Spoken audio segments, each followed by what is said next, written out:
Hi, I'm Stellian, the creator of Am I the Problem? The Oracle play deck that's currently on Kickstarter until the 1st of January. And in this video, I'm going to be talking about the second category, which is the emotional problems. My microphone is absolutely attuned to the colors. Unfortunately, I don't think I have this color in particular, so symbolically, I'm wearing denim. The second category is dedicated to the emotional problems, and you are going to be surprised to learn how emotions can manifest into illness in the body. I think there is a lot of research that's been carried out in the last few decades, and we are continuing with that research at the moment. We're discovering that a lot of the health problems are not driven by the physical realm, but rather by the emotional realm, which is why it felt important to focus on the emotional problems next after the cardinal problems, especially because if you keep a problem long enough in your life, it becomes a more complex issue, more nuanced issue, and it involves a lot more questioning, dissection in order to get to the heart of it. Because every day that we're ignoring that problem, we're putting another layer of illusions or a little bit of a white lie here and there to avoid facing it because it makes it easier to go through life. So the first card is sadness.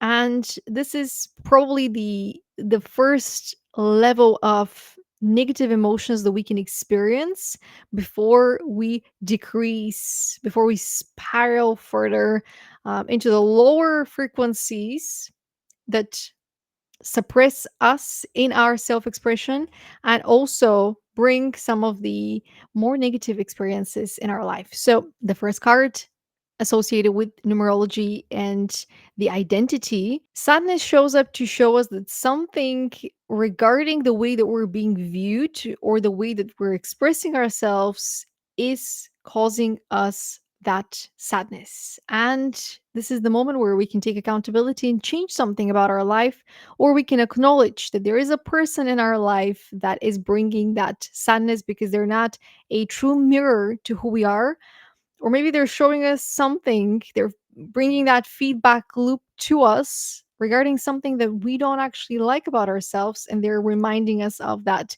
And therefore, another chance for us to take more accountability. Sadness, of course, is a complex emotion. It's a negative one, so we tend to avoid it. And of course, we have a lot of movies and books and songs dedicated to exploring sadness to support us in those seasons.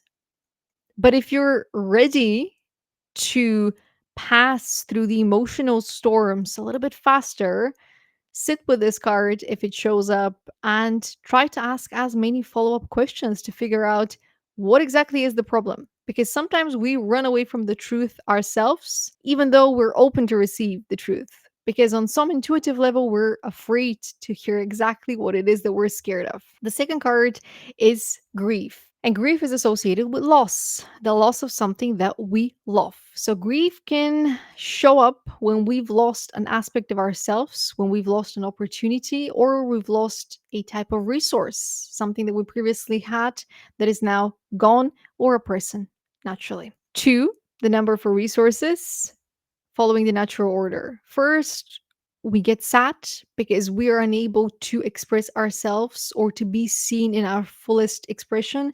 Two, there is something outside of us that is now interfering with our emotions. And we can always bring that energy back to ourselves, bring that focus back to ourselves to reclaim our inner world and to realize that we do not own things and that we are here as guests on earth. And so everything that we have been given access to, everything that we've been allowed to experience, it's a gift. You see how we've just alchemized that grief into appreciation, into gratitude. Grief showing up can teach us a lot about alchemy. It can teach us a lot about the power of reframing if we're open to receiving that lesson. The third card, depression, is continuation of sadness. And it talks about the bigger blockages around us being able to express ourselves, or us being in an environment where we are not seen correctly or not seen at all. There is a neglect that is happening when it comes to one of our needs. And maybe this is a neglect, or this is a blockage at a social level. So it's not something that it is driven by you, but rather you are in an environment where people are just ignoring you, avoiding you. People are not giving you a chance to be there. And so that creates that depression where you attack yourself as a result of other people's poor treatment of you, and your communication is blocked. And so you're stuck with your own thoughts and they have nowhere to go.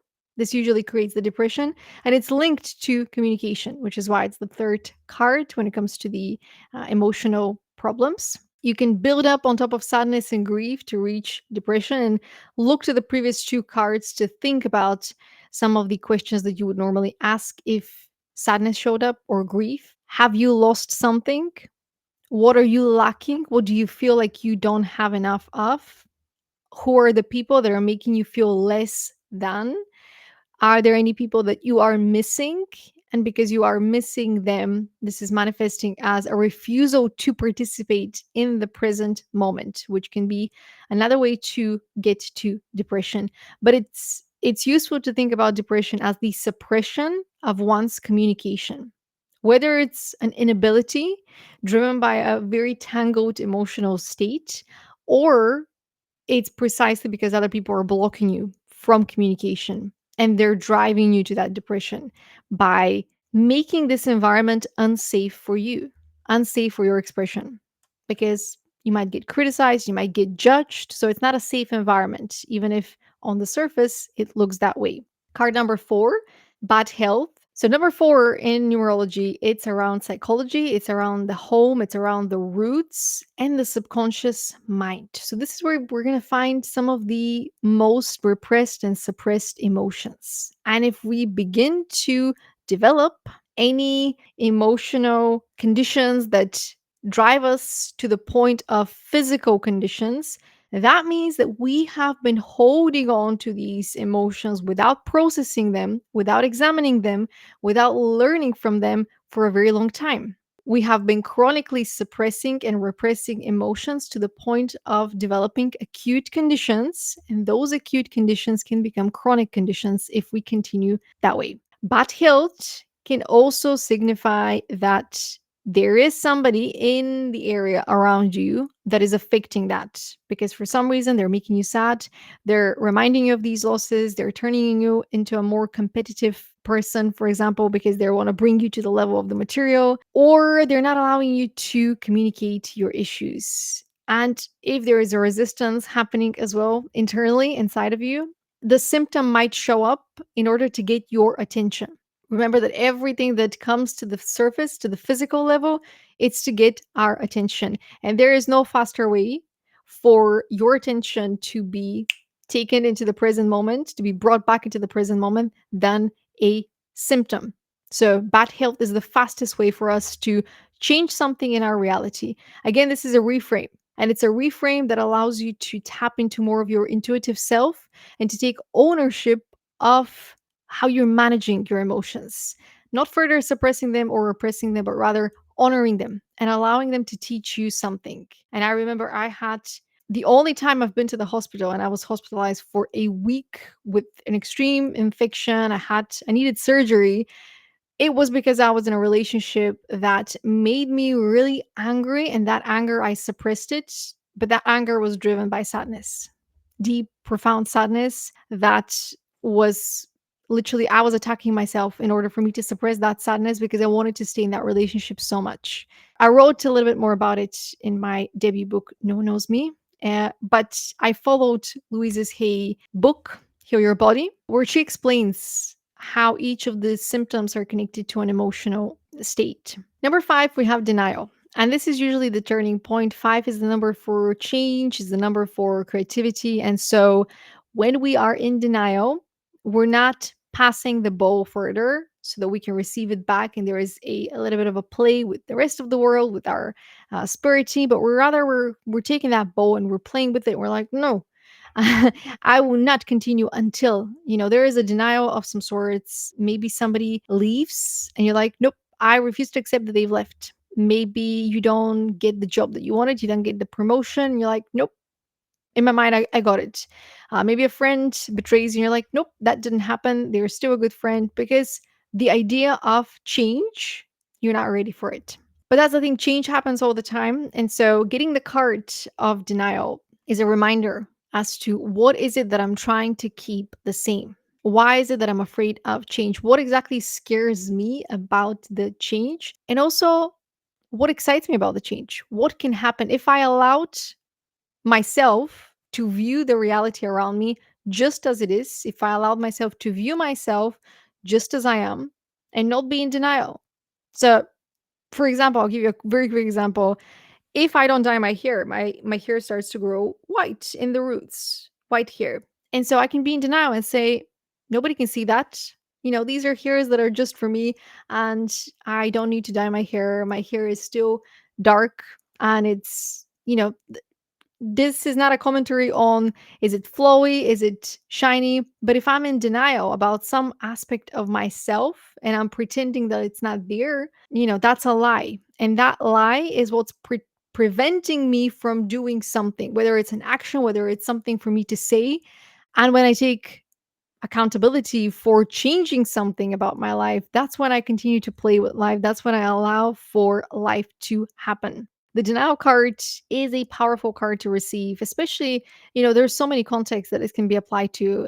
Imagine that you are doing a team bonding exercise and the card denial shows up. This is an opportunity for you to discover where there are unrealistic expectations, where there are hidden biases, where are the blind spots. Denial can give you the chance to write down the reality as you see it the first time, the immediate channeled version of the reality that you are seeing, and then to analyze further.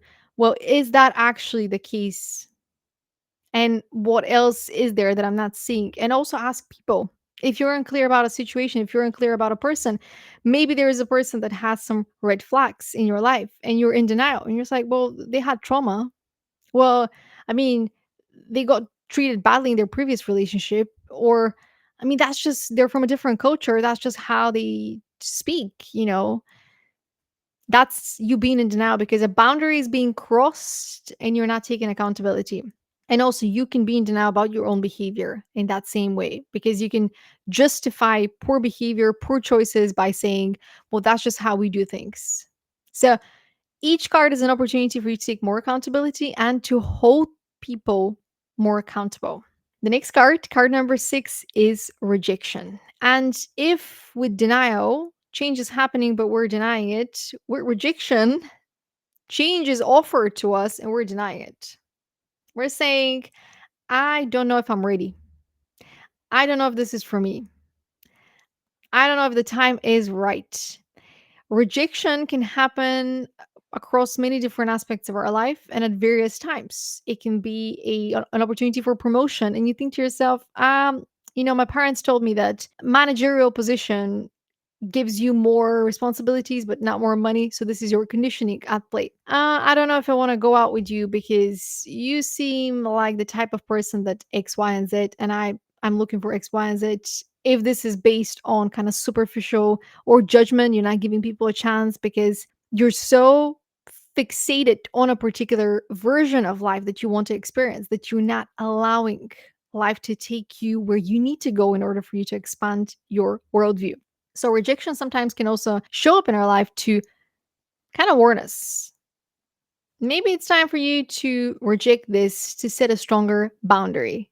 It's not always about you having to say yes all the time. And this is why I love the inner work that is happening when you take the cards, because you get to examine your own inner state right now. And a lot of the choices that we make for most of our life, they're unconscious because we're moving by default, because we're listening to other people around us, but we don't take the time to check in with us internally so that we can make the right choice. Rejection can be a powerful card if you allow it to bring you closer with him. Card number 7, fear. So 7 is the card for connections, partnerships, and working with other people. It's the most social card, I would say, for, from 1 to 10. And 10 being, moving towards community a little bit more. But 7 is usually about working with others. And so fear can show up when we are about to level up, when we're about to experience an amazing opportunity, but it's something that we've never done before. So that social anxiety might come to the surface.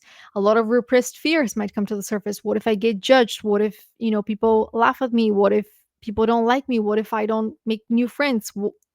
A lot of what ifs. And again, the fastest way to reframe and alchemize, turn fear into its twin brother or sister, excitement, joy.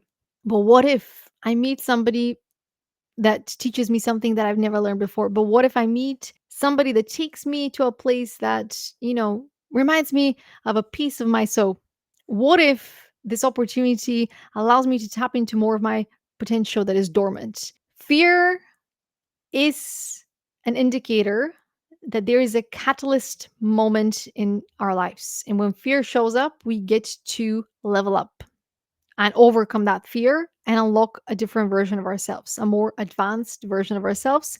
And in the process, we're also going to unlock new people, new characters in a way that give us the chance to bring that version of ourselves into play with them. Card number 8, red flags. So 8 is the number for transformation. And when we meet a person that's growth oriented, they usually are not suppressing or blocking the natural flow of life. So they'll experience ups and downs, they'll have big changes every now and then. Sometimes there will be routine, but they will allow for life to keep transforming them. They're not going to be opposed to the transformation. They're not going to keep dragging the same lessons, the same coping mechanisms for years and getting super proud of their lack of growth, like an immature and ignorant and arrogant person.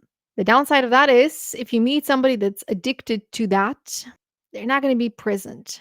They're not going to be present for your needs. They're not going to be present for the shared opportunities for growth if they're super focused on that identity piece. Again, driven by fear. You know, the way that numerology works, whether it's with tarot, with oracle cards, whether it's, with these cards, it's look at the number before, look at the card before, and look at the card after. And just because you have reached card 8, that doesn't mean that card 7 and 6 and 5, they're not still at play because all cards are at play at all times. But you know, card 8 has appeared on your path, the 8 emotional problem. The red flags might be directly connected to that fear. And so when people are afraid, one of the tactics that they use in order for them to conquer the fear is control. And they try to control every single aspect of their life. And usually the one thing that they can control is themselves. So they get addicted to that rush of transformation that happens, something new. I will access a different part of me, but they're not really present for their social connections. On the other side of that same coin, it's the person that only cares about other people and does not care about themselves. So they don't have any boundaries, and they're this giant walking red flag that doesn't know how to manage their emotions, how to manage their inner worlds. They're overgiving. They don't know how to balance themselves, essentially. Multiple red flags. A red flag in a social conversation and a social piece at work, it might be that a potential partner is moving into the picture, but they actually have more red flags than they do green flags. So you should be mindful when it comes to moving too quickly with a new person, whether that's at work, whether that's in your friendships, and so on in society. Card number 9, it's the man child. So 9 is a number for higher meaning, higher calling, higher purpose, and higher education. And when we have somebody that has been stuck, has repressed their own growth, has been stuck in this arrested development, they're not going to be able to meet you where you need to go, especially if you are awakening, if you're ascending, and they might be a lot of fun. Remember that 5 is education, it's play, it's creativity, it's change. 9, it's the higher education, it's the higher purpose, and there is a lot more at stake when it comes to 9. So this person might seem very engaging. They might even be educated, but internally, if they are a man child, they're not going to be able to meet you at the level of commitment, the level of seriousness that is required for you to accomplish what you're here to do. Again, whether you're using the cards for inner reflection, whether you're using the cards for your sense of belonging and connections with other people, and also with the man child appears on your path, it's a reminder to view how you present yourself. I know women in particular are often told you should smile more often. You know, society likes women more when they smile, and so they have this performative persona because that's what society has told us, that we should smile more often. So it's an invitation for you to investigate how you've been presenting yourself, and if part of your presentation is false, it's not authentic, or it's been programmed, conditioned, and it doesn't reflect who you are. Maybe some situations require seriousness, and that isn't hurtful. Being serious in a situation that requires of you to be serious, it might, bring some more tension, but it's also going to allow people to access higher meaning and higher understanding, because you remained serious in a situation that required of you to be serious, and you did not act like a fool to light up the mood in a moment where it was required of you to be serious and actually have a conversation about something that could potentially save you from further complications, even save lives. Last but not least, the 10th card of the emotional problems is the coward card. And again, a lot of people don't accomplish their dreams because they're scared. They're scared of the failure, they're scared of the success, they're scared of how people are going to perceive them. And so, coward can have multiple meanings. When it comes to your own journey, it can ask of you to be braver. It can ask of you to face your fears and do something that you've never done before, especially if this is in the context of pursuing a goal or a dream. How can you approach the situation differently? Maybe you've never been on social media and you launch a social media channel dedicated to you sharing your story, talking about the project a little bit more, and doing things that you've never done before. If it's in the context of dealing with other people, it might shed a light as to why some people have been acting a little bit funny, especially in situations that require more accountability. They always have an excuse. They don't show up in your life the way that you need them to show up. And again, they come up with a lot of excuses, or you are making excuses on their behalf. But in reality, they're scared. And they're scared because they haven't done the inner work necessary to be who they say they are, or for them to have such access in your life, to have such an important role that you're trying to depend on them, but that they're letting you down because deep down they cannot even show up for themselves. Card number 10 is probably a little bit more disruptive in your dynamics, especially if this shows up in a reading for somebody else, your connection with somebody else. But again, every card is an opportunity for you to tap into more of your potential and for you to share more of your authentic self. And if you're using the cards in a social context, in games, it will be really interesting to see the depiction of a man child as part of charades, or depression. What is it that we understand about depression that we can depict to others? And maybe if we spend a little bit more time talking about some of these emotional problems, we wouldn't have such a stigma around them. We wouldn't reach these states. We wouldn't reach these problems so frequently in our day to day life. Am I the Problem is on Kickstarter until 1st of January. If you want to join the campaign and get your copy of the cards, next we're talking about the mental problems in the next video. But in the meantime, if you have any questions about these 10 cards or any of the cards, leave a comment and I'll respond in the comments or in a different video.